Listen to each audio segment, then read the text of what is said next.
আসসালামু আলাইকুম সম্মানিত দর্শকবৃন্দ। আজকে যে ঘাসটি আপনাদেরকে দেখাচ্ছি এটি সেই গুয়াতেমালা হাইব্রিড ঘাস, অর্থাৎ আমেরিকান ফাবিজি বলা হয়।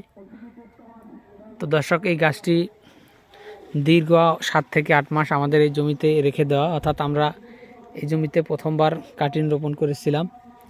প্রথমবার কাটিং রোপণ করার পরে 7 থেকে 8 মাস পরে এই ঘাসগুলো লম্বা এখানে প্রায় 15 ফিটের অধিক হবে, 15 থেকে 18 ফিটের মতো লম্বা হয়ে যাবে এবং প্রতিটি জারেই আপনার 30টি 40টি কিংবা কোনো কোনো জারে 50টির উপরে চারা হয়ে গিয়েছে।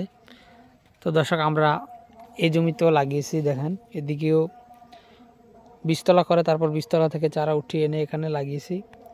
এগুলোও দেখেন কি পরিমাণ জার করতেছে, অর্থাৎ একটি গাছ থেকে কি পরিমাণ চারা ওঠে গুয়াতেমালায়, দেখেন প্রচুর পরিমাণে চারা নিচ থেকে ওঠে।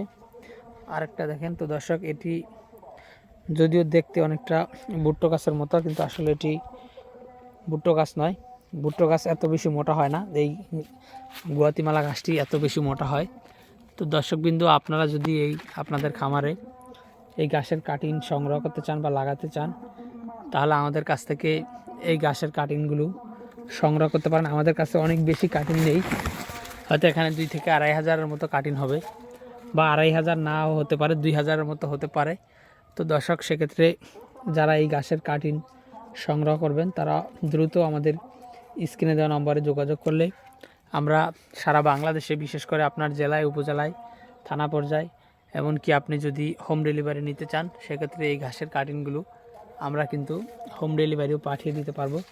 তো দর্শক শ্রোতা, এই গুয়াতেমালা হাইব্রিড ঘাস সহ অন্যান্য হাইব্রিড ঘাসের কাটিং সংগ্রহ করতে চাইলে অবশ্যই আমাদের স্ক্রিনে দেওয়া নম্বরে আমাদের সাথে যোগাযোগ করবেন।